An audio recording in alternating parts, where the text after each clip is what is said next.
Welcome back to the channel. What is going on with the goings on with Busby being a liar? Let's get straight into it. Seems as if it don't add up. To me, Jay-Z is innocent, but like I said, innocent until proven guilty. We're going to get straight into it. Hit the like button, subscribe, and turn on your notification bells.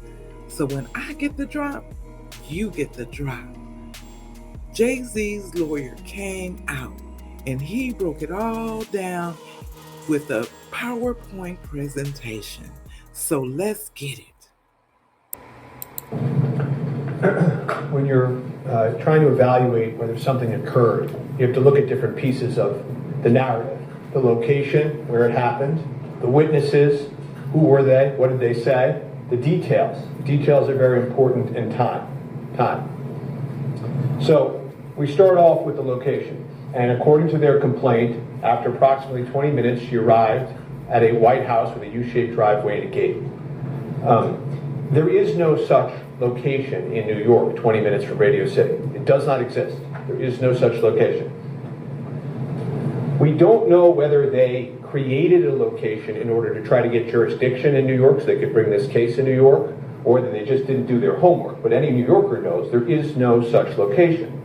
Beyond that, this was supposed to have taken place at Mr. Combs' after party, according to them.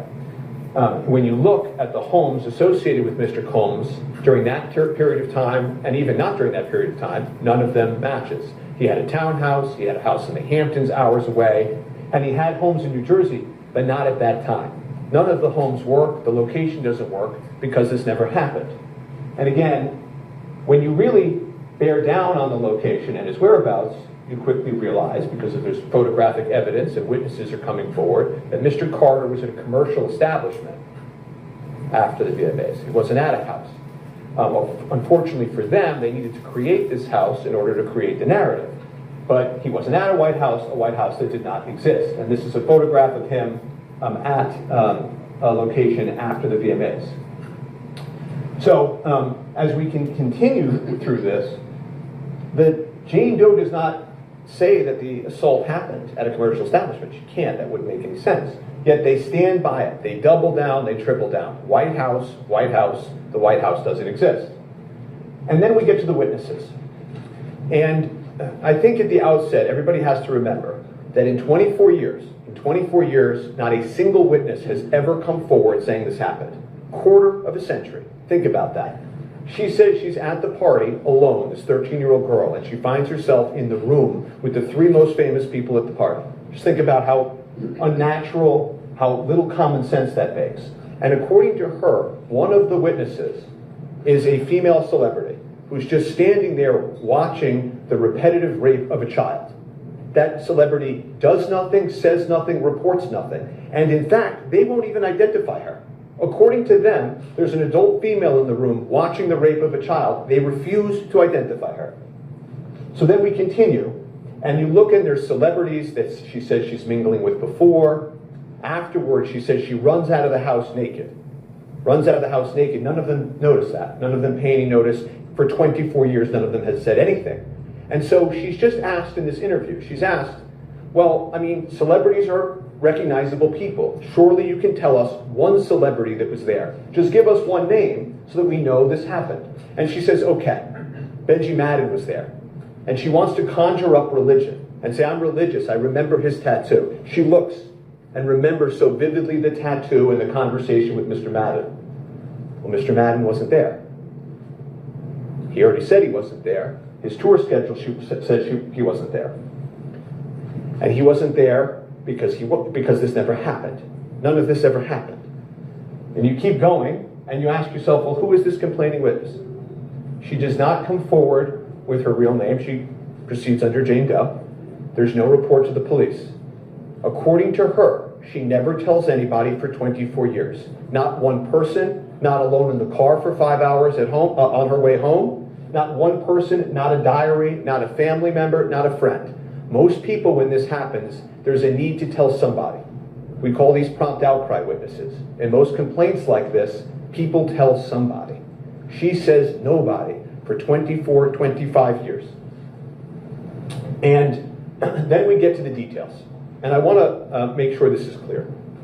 When people make up an account, whether intentionally or their mind is playing tricks on them, they can always get that core part of the story right. They can just keep repeating it over and over and over again. This is what happened, that core part. But they're always going to mess up the details. When something isn't real, when something doesn't happen, you're going to get the details wrong because you weren't really there. And so she starts with her story about her friend that dropped her off. Okay?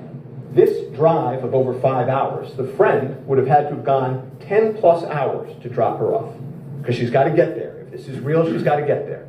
But guess what? This friend of hers, she doesn't get out of the car, right? Think about that. She's just leaving a 13-year-old girl alone in Midtown. She doesn't even want to get out of the car. She came all that way. There can't be a witness there. She can't have a witness there because this never happened. So as you keep going, you ask yourself, but how did she end up in the car in the first place? And so she creates this story. She says, I snuck out the window, right? But now we know she came from Rochester. So she would have been sneaking out of the window at 3 in the afternoon in the middle of broad daylight. Never heard of such a thing. Defies common sense. Doesn't make any sense because this never happened. And so she tells this story because she's got to create a way that she gets out of the house and ends up in New York City. And as we keep going here, the friend that implausibly leaves her there, there's then some pressure on that part of the story. This doesn't make any sense. And so the lawyer is asked, well, just produce the friend. And so he has to find somebody that can make this work. And of course, as soon as he's pressed, they find somebody who they say is no longer alive. They can't corroborate it, and there's nobody to talk to. Okay, and if we can keep going. Next slide. So she then gets there, right? And she has this vivid tale of watching it on a Jumbotron. It's in her complaint. Clear as day. There was no Jumbotron that year. Okay? I don't know whether they were Googling images and found the wrong year. I don't know whether she's just making it up out of whole cloth. There is no Jumbotron. In fact, they didn't even get a permit, according to the police and the city, for the Jumbotron that year. So that didn't happen. None of the details are right because this never happened. If we can keep going. And then she says, I'm knocking on the doors and the windows of limousines and VIPs. Of course, that doesn't work either. If you look at the video, photographs, that whole area was blocked off. We've spoken to numerous people there that were in security. No one could have gotten anywhere near those cars because this never happened. She gets that fact wrong. And you know, the whole story about, of all people, she knocks on Puff's window. 13-year-old girl in Midtown by herself. Just think about that. Think about how illogical that is. Keep going. Again, this is Eminem performing in the streets. No Jumbotron. All the cars barricaded. Her facts don't check out because this never happened. We keep going. So what ends up happening then, and this is important, is her original account in the original complaint says that at 9:30 or 10, she's told to wait there to get a ride to the after party. Okay? That also doesn't work because there's photographs now of Mr. Combs, Mr. Carter at commercial establishments in New York after the VMAs. So this narrative of at 10 o'clock she ends up at this party can't work. They got caught. So they change it in the amended complaint that there's this multiple drop-off and pickup that lands them at this White House that doesn't exist.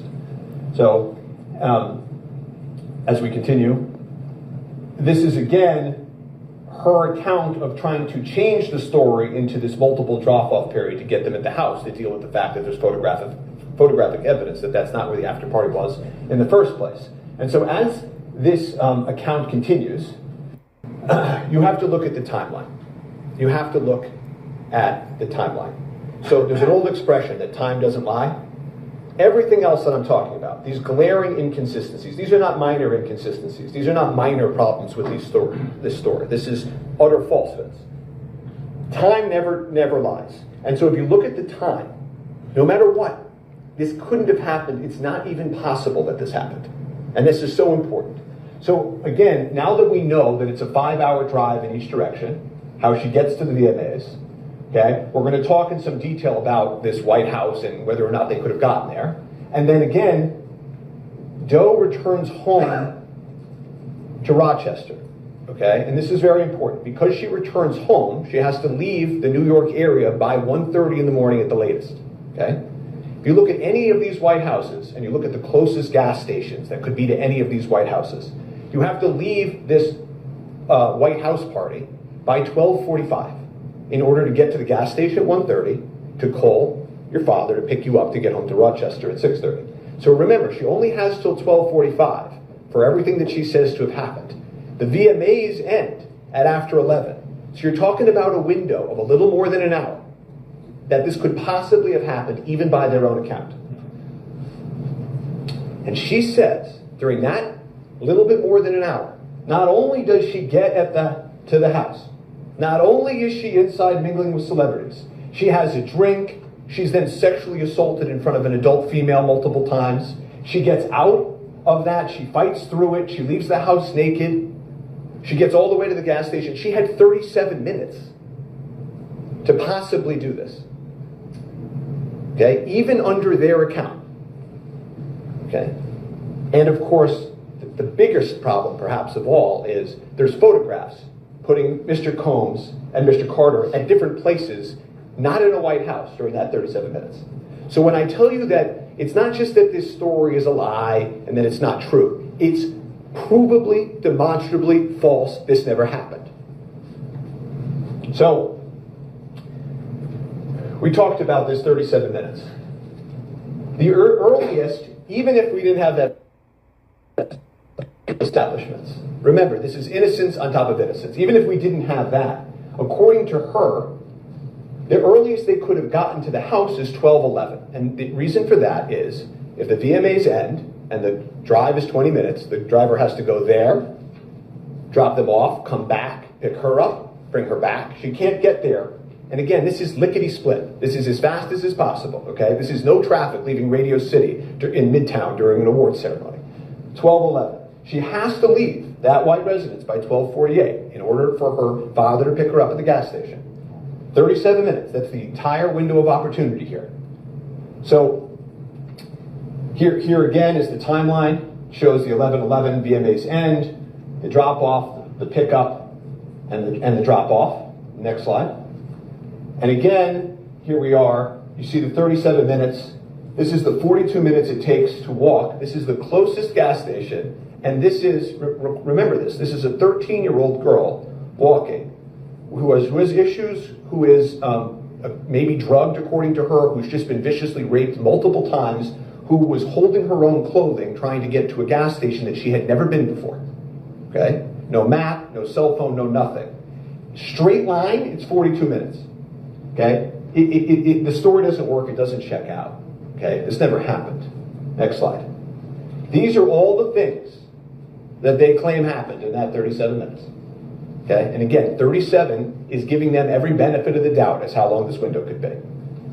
Every benefit of the doubt. But here's an even bigger problem. There are photographs of Mr. Carter and Mr. Combs at commercial establishments during the 37 minutes. They're not there. Even if you try to come up with the fastest possible timeline, I'm talking about no traffic, nobody getting in your way at the door, right to the bar kind of timeline, it still doesn't work. Because they had to leave Radio City, they had to go to the commercial establishments. Mr. Combs is photographed at 2 different commercial establishments with Jennifer Lopez, 2 establishments. They had to go to both of those establishments and get back to the White House. Get back to the White House before she has to leave at 12:30. None of this can work.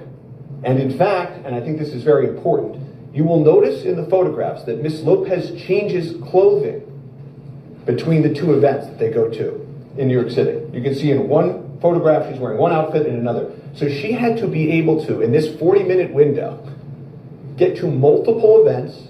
They're seen drinking, socializing. She has to change outfits, change her hair, all within 40 minutes to get to that White House in time. And you're saying to yourself, so that's not possible. You're right, it's not possible. It's because this never happened. And then we get to the end. She kept running until she reached a gas station. A female clerk noticed her, allowed her to use the phone. Plaintiff called her father, admitted that she had lied about her whereabouts. And this is a very small thing, very small. But remember, when you leave house and you're 13, you have to have a story. You either have to sneak out and not have a lie, or you tell your parents a lie. Sort of two options, right?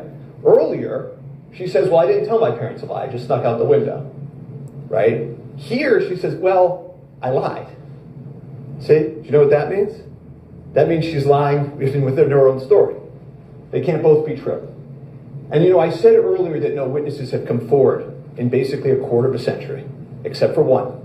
Now there's one, her own father, the person who knows her best. And he came forward too, and he said, you know what? This never happened. This never happened. And his attention was drawn to it. I feel like I would remember that. They said, but you've got a lot going on. Maybe you forgot this. You've got a lot going on. They told him, listen, you've got a lot going on. Try to see if they pressed him, if he stuck to his story. He said, yeah, I have a lot going on, but that's something that would definitely stick in my mind. Of course it would stick in your mind. You drove 10 hours to pick up your 13-year-old daughter in New York City. It's not something you would forget. It's not something that he did forget, because this never happened. And of course, just like the friend that couldn't be there at the beginning, you can't have a witness to something that never happened. When asked, well, what did you say to your father in the car? What did you talk about? Nothing. She says not a word was spoken. There can't be a conversation, because this never happened. And so, you got to ask yourself what's going on here, right? And you all saw that videotape of her being interviewed in the shadowy room. She's holding a teddy bear. She's talking about her issues, her head trauma. She's been through a lot in her life, you can tell. And so, who took advantage of this? Why are we here? Why is this story getting created? And I'll tell you who took advantage of this. This lawyer took advantage of this. That's what's going on here. And you can see here, now that this is starting to unravel and the truth is coming out, he's starting to walk away from it. He's saying, oh, sorry, this case was referred to our firm by another firm, so I didn't really check it out, is basically what he's saying. Right? He brings an accusation like this, attacks a man with the integrity of Mr. Carter, and all he has to say for himself now is, well, I didn't really check on this. I got a referral, trying to make a little bit of money, so we just went live with it. Next. Here is again the timeline that he went live with. In the face of this irrefutable, time doesn't lie evidence, he went live with it. And again, it doesn't work. This 37 minutes, it does not work. It does not work because there's photographs. There's photographs. You can find them on the internet of them. They're changing clothes. She's changed clothes. Do you know how long that takes for her to go to 2 events, change clothes, get inside, have drinks, they're socializing, they're not popping into these events. To then get back out into the suburbs somewhere at a house that doesn't exist? It's not possible. Actually not possible. He is for sure innocent of this accusation. Next slide. But this lawyer, he doesn't care about things like this. The only other person he's brought a complaint against for just mere association, merely being at a Sean Combs party, he's already been wrong about that one too. He had to change that one. If you look at the next slide, he got the year wrong. He said there was a party in the Hamptons. Mr. Combs was in Saint-Tropez at the time. Didn't check out. 2 claims, neither are checking out. We could keep going. And we have this, individuals calling my office, telling me story after story, and I'm not going to get sidetracked. People think I'm going to start saying, explaining he's a grifter and all these things about him. I'm not here to talk about him more than I need to. But there's people calling the office saying, yeah, they were being pressured to say stuff, to say that they were with Mr. Combs. These are affidavits. They're filed in court. This is what you're dealing with here. Next slide. And so this is who took advantage of the woman in the shadowy video. He gives a press conference, 1-800 number, and he claims 2 days after posting that press conference, 2 days, that he has 120 fully vetted plaintiffs. 120. Anybody that does this for real, anyone that knows what they're doing, knows to corroborate, to interrogate, and to be sure about even one person takes weeks. One person. You've got to find out if their story makes sense. Did they really get dropped off? Does any of it check out? Is there corroboration? Are there any witnesses? It takes weeks for one. He had 120 in 2 days. When he files these cases, he doesn't even enter his notice of appearance. He just has some other lawyer file them. He holds these press conferences. He says, listen, anybody out there, just call the 1-800 number.